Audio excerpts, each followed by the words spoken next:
Winter Workout Wednesday. Welcome to the Podcast Daily. That is Jeremy Birmingham. I am Austin Ward.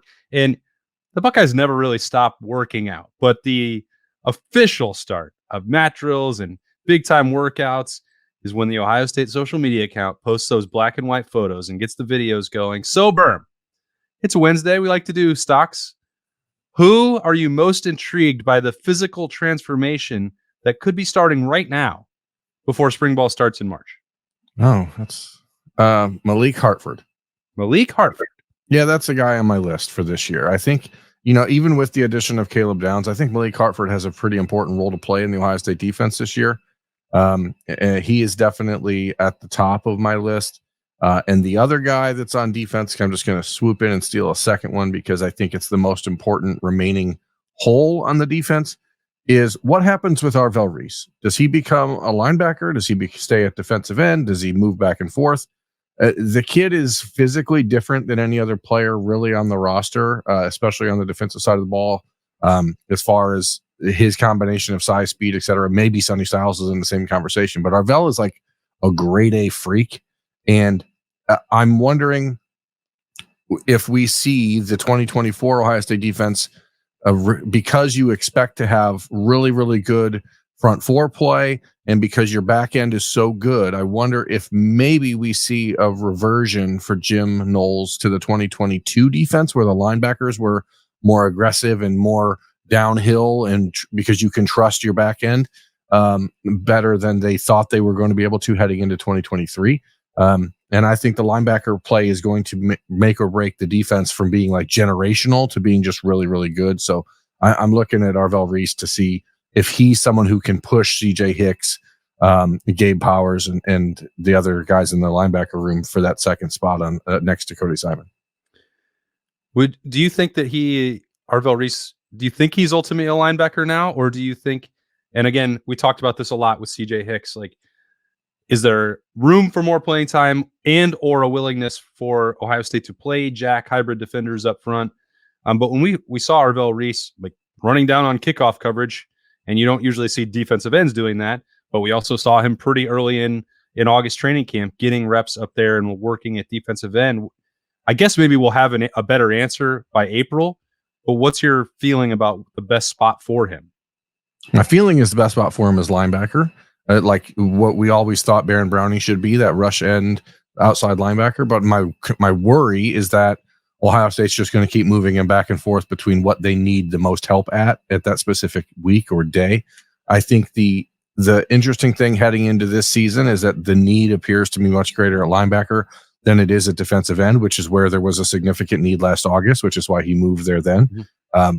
But I think that Arvell is a player that can really be a difference maker if you just let him go out there and attack the football. Like, he's not in a situation where you're expecting him to be the Tommy Eichenberg's Cody Simon / quarterback of the defense. But if you're looking for a guy to rotate in around Cody, whether that's with CJ or Gabe, like I said, like, he's the type of athlete that can make something special happen there, I think. And the value of being the fourth linebacker to me seems higher than being the seventh defensive end at this point.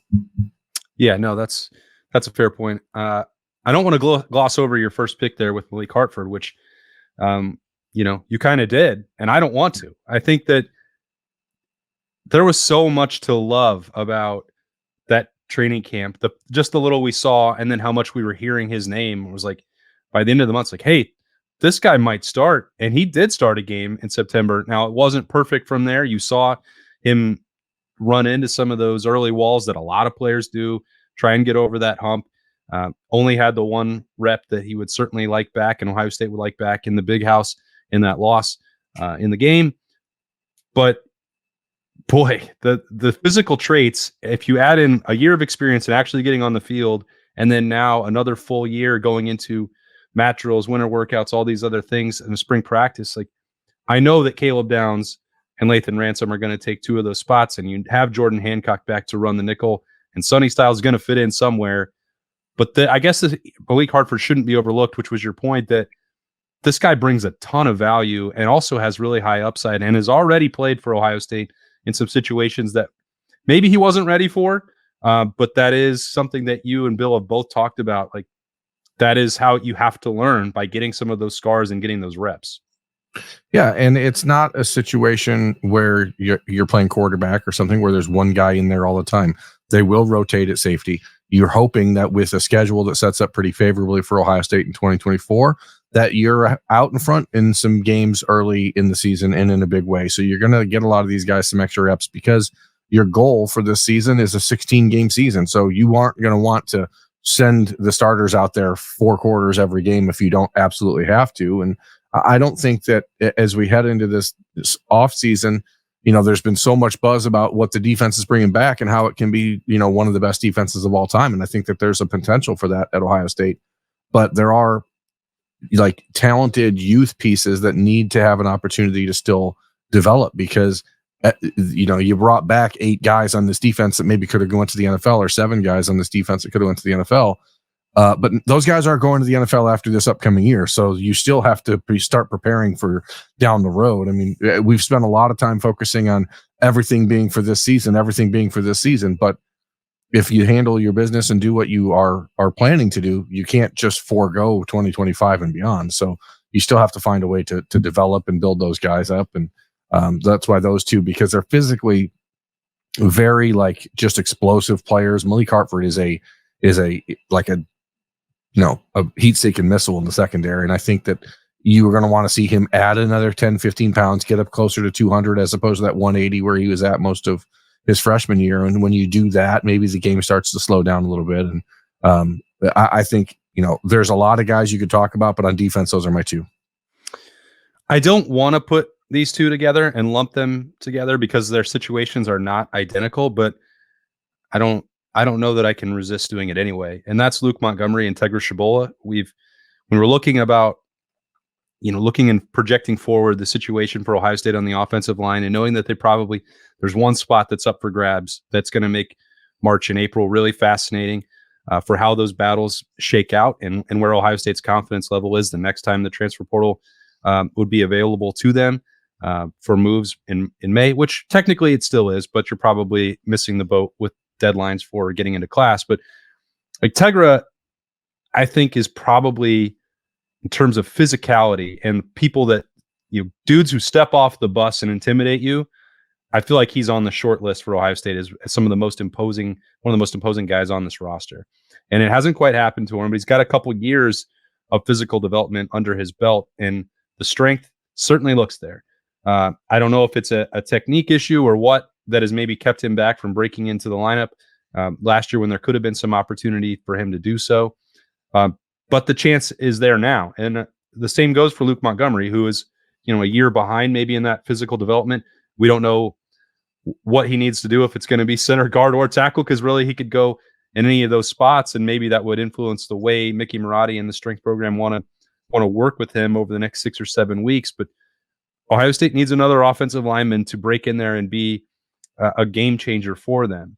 And those are the first 2 guys that I look at. Doesn't mean that they're the only ones, because there's a pool of 4 or 5 guys that are all going to be vying for playing time, including, you can't rule Carson Hinsman out in that mix as well.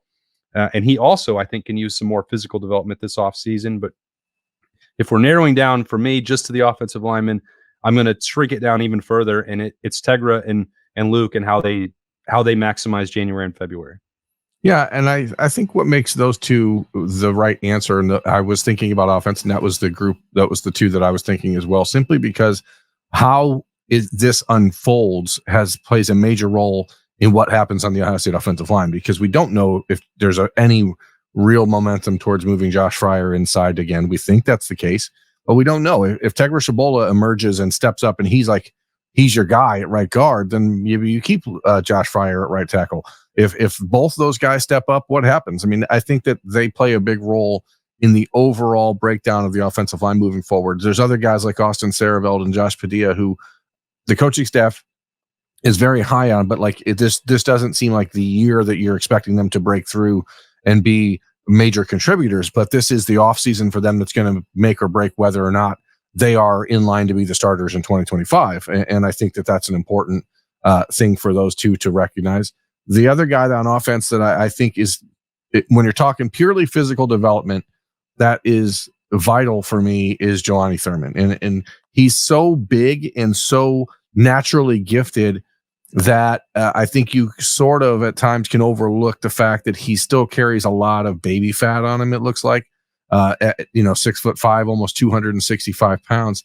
And I think as you start to see his body like tone up and turn into more of a man on the football field, like he's going to be dangerous for Ohio State. And I love the pickup of Will Kaczmarek, the Ohio tight end, because it means that you don't need to necessarily force Galani Thurman into being your second guy with G. Scott. But it is a big opportunity for Galani to step up and really become, his father is a former NFL player, longtime NFL player in Odell Thurman.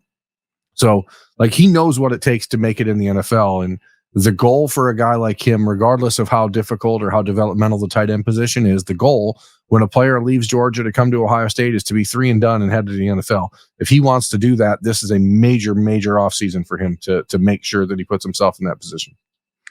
I was almost scared to talk about Galani Thurman because like every time I see him, it looks like he's gained more muscle, more mass, and then he looks taller. Like maybe he needed to cool it in winter workouts. Like you're doing too much. But you're right, because he can change the way he carries some of that strength, and he's going to grow into that frame a little bit more. It does feel to me like March and April is probably more important for Galani than January and February. The only reason, and that's not to be argumentative about it, but I think that some of the things that kept him off the field and the developmental part is always worth a reminder at tight end. That's not just blocking, but also for him with route running and catching the football. There was an opportunity in November when Cade Stover was out and guys were banged up and some people weren't available for year-long suspensions. Like they were really low on tight ends and they still didn't quite have the confidence to put Galani Thurman out there. I think it was Rutgers specifically where that was the game where he thought, well, okay, well, maybe he's going to get out there. Ohio State didn't still fully feel that confidence to let him go out there and do all the things that a tight end needs to do. That's not an indictment of him. It's a reminder that it's a true freshman playing a position that's really hard. Yeah, and they put Patrick Gerd, the walk-on, out there instead of him in those situations. And I think in some ways that forces a guy like Galani to maybe take a step back and say, hey, where am I in my development? I think that a lot of these guys, Galani and Tegray specifically, the offseason, the January, February can be very, very instrumental in making March and April better, because once you start to really buy into the program as far as the what they're doing now, it adds to your confidence level and it gives you that ability to walk around with a little bit different attitude in March and April when you're actually practicing. So I think a lot of those things are tied together, but certainly Galani, from a physical standpoint, has the ability to be one of those NFL type tight ends where you look at him and you're like, holy moly, that dude is built different. And I mean, yeah, every time we see him, I think he's like 2 inches taller. So I don't know when that stops or if we're just getting shorter. It's possible. But that position for Keenan Bailey this year, because you lose Cade Stover, you have now a sort of a leadership vacuum there. Someone has to step up. And I think that the ability to really step into that role starts right now. So for a guy like Galani, who you sort of defer that to G. Scott, I guess, because that's, he's heading into year 5 and you believe that he's emerged and taken on that leadership role, but now someone else has to do that as well. And that all these things are part and parcel for Galani to make that move. We almost always talk about, that physical development and transformation for guys in the trenches. But what about somebody like Brandon Enis, with not having gone through this first part of the year before at Ohio State? That's the way of the world, the way it used to be. Like the early enrollment was not a very common thing, even 10 years ago, where it became like you have to have your whole class here. I wonder how much you think 10 years ago, Ohio State in the class of 2014 with Raekwon McMillan, Johnny Dixon, et cetera, had 7 guys early enrolled. That was the most they'd ever had. And each of the last 3 years, it's been 15 or more. So yeah. I picked that number at random, but I'm glad you knew the answer off the top of your head. That's why you're the best. But I don't know how much catch up there is for Brandon Enis and how much difference it makes, but it doesn't hurt to have the next 5 months ahead of him that he didn't have a year ago.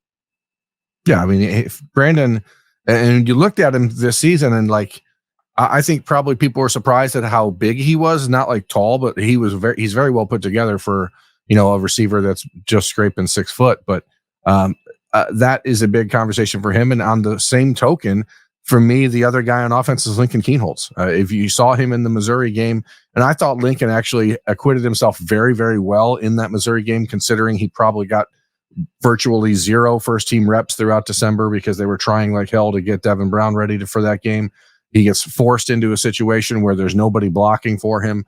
The one area where I think that he didn't look like he belonged was that he's still only that 175, 180 pounds. And if you're going to be quarterback in the Big Ten, especially a guy that's running the ball and moving around a lot out of the pocket, and you want that opportunity to be the number 2 guy behind Will Howard this year, because like I said earlier, you're going to get a lot of reps. So if Ohio State has leads like they should, based on the way this roster is and the way the schedule is, this is a big year for Lincoln Kienholz to establish himself physically and to head into spring really going head to head with Devin Brown for that number 2 spot. And I don't think he's going to be able to do that unless he's able to change himself physically a little bit to get ready for the rigors of the Big Ten. And he wasn't ready for that last year. He didn't enroll till June, was obviously running scout team all year. And then you get thrown into the Wolves in the Cotton Bowl. And I imagine that has spurred him a little bit to go even harder than he was. And I would not be surprised if you see him, in that 200-pound range by the time spring rolls around. Yeah, I think quarterback is a good one for all of those guys, really. I mean, these winter workouts are key, but the reason I would throw Will Howard out there is not because he needs to get bigger, faster, or stronger over the next 6 weeks, but if he's going to be the starting quarterback for Ohio State, this is when you start to develop those leadership skills. This is when the guys around him, the other 84 scholarship players, they see what he's all about. When you're attacking these mat drills and when they put them in competitive situations, whether that's sprints or lifts or whatever, when they break you into different colored groups and say who's going to be a gold guy and who's going to be an iron Buckeye, like all those things are developed during this period of January and February. This is the start of that journey. And he's been on campus now. When did we talk to him? Like a week ago today. 2 weeks ago. Time is flying and getting away, but he had only just arrived on campus, so he's still learning his teammates. And it's not all about how much you can help the offense in terms of accuracy or your ability to run. Like they got to believe in the guy who's going to be their starting quarterback. And if there was an element, and only the guys on the team can say if there really was or wasn't, if they felt like that spark, if that aggression, if that intensity or energy was lacking from Kyle McCord, and again, only they can say that. We don't know. We're not in these workouts with them. We're not in the weight room. But if you want to fix that, or if you think that it needs to be improved, the onus is on Will Howard or Devin Brown or Lincoln Kienholz or Aaron Noland or Julian Sayin to bring that. And the expectation is that Will Howard was brought in to be that guy. And so you have to act accordingly. And that starts right now. Yeah, I can picture in my mind CJ Stroud, what he looked like when he had his 50-yard touchdown run against Michigan State in 2020 compared to what CJ Stroud looked like in August of 2021 when he was taking over the starting quarterback job at Ohio State to what he looked like when he left Ohio State at almost 235 pounds. Like the difference was stunning, but it made him a better quarterback, and it also made him a better teammate. It made him a better leader and made guys believe in him a little bit more. And all those things are part of the game. And that's what makes these next, 6 weeks before spring practice starts so important for all these guys. I mean, we watched Jack Sawyer and the transformation he made last year, and then you saw it translate to the field. Like those things matter. JT Tuimoloau shedding weight and trying, like it is my favorite like sub story of covering football is how these guys grow and how they all change themselves in different ways. Because like think about Emeka Egbuka when he came in at 185 pounds, like now he's 215, 220. Some people might think these guys are too big. I don't know. I think that the value here is that you're playing a very rigorous schedule. But as you said, this is also probably more about, are the guys in that locker room believing in you, and are you buying into what it takes to be part of a special team and special teams in some cases. So it's really just a really fun and important couple of weeks ahead for this team. And I'm looking forward to that first time we get back into the Woody Hayes Athletic Center in the next, couple weeks from now and get a chance to see people and be like, oh, look at that. He's already grown. He's a real boy. Well, I think it's that they're becoming real men, which is what we generally see. And it gets pretty remarkable to watch them transform. And that's a process it never really stops for them, but it's underway again with winter workouts in the Woody Hayes Athletic Center. A couple guys to watch there. We probably could have named 60 more, but we're going to end it right there on the podcast. I don't want to end yet. I want to ask you. Oh, you don't want to? Okay. I don't want to end yet. I'm interested in your perspective on if you believe Ohio State should or has any sort of adjustments happening in strength and conditioning. Like, we've seen this program for the last few years, and I think there is this overarching belief in some sects of the fan base that like it's stagnated a little bit. Do you believe that? And do you, because I don't personally buy it, but like I do understand why people in the fourth quarter of the Missouri game and the Michigan game the last couple of years look at it and go, whoa, what the hell happened? And I think it's more like, well, the defense was on the field the whole time and they got worn out. But where do you fall on that conversation? Yeah, I don't personally believe that it is a Mickey Marat issue, that Ohio State has one, that they need a new voice leading the program. I can understand, as you said, why people want to point to that and find reasons or justifications for what's happening late in these games, or why there's been, the volume of injuries, which I don't believe when you look at the other availability reports across the Big Ten or the nature of college football across the entire country. Ohio State was, by and large, pretty healthy throughout the course of the year. And the ones that were notable, Travion Henderson gets speared in the ribs on an illegal play against Notre Dame and misses a month. Emeka Egbuka has a high ankle sprain, which I'm not really sure how Ohio State could train differently to avoid that. And they, same thing for Devin Brown. But Emeka had to go, have that tightrope surgery. I don't as a non-contact, running off the field. Yeah, so I don't see a ton of these being like, and again, there's people that are going to be way more knowledgeable about that than I am. I'll defer to them. I talked with Anthony Schlegel about that throughout the last season, and he's certainly close to the situation, and and would have an affinity for Mickey Marat from learning and working with him throughout the time. But like, he has also been out and run his own program at the NFL level, and knows pretty much everybody in college football through his work with the difference. Mickey Marat remains in the highest esteem across the profession.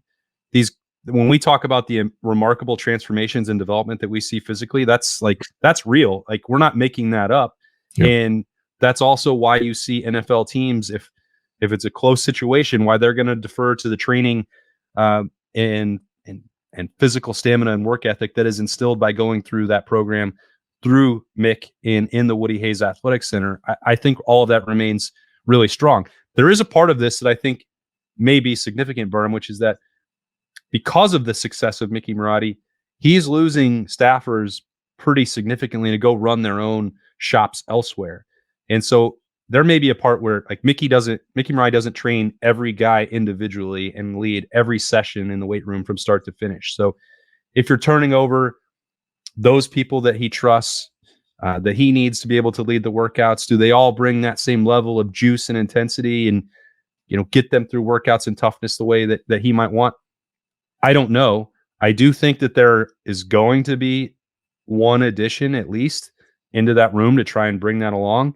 When that person wants to make that announcement, I hope that they do with the same passion that they bring to anything else that they do in life. But I think that that's in the works, which suggests that maybe Ohio State doesn't think that it's 100% perfect right now, but it's also, like everything else in the program, not broken, probably 95% effective. And if they can squeeze 5 to 10% more out of that, they're going to try and do that. That's really been the theme of the last 2 months. Yeah, evaluate everything, and then take those 1 or 2 extra steps that you need to go from being great to being elite, right? And that has been the course of this offseason.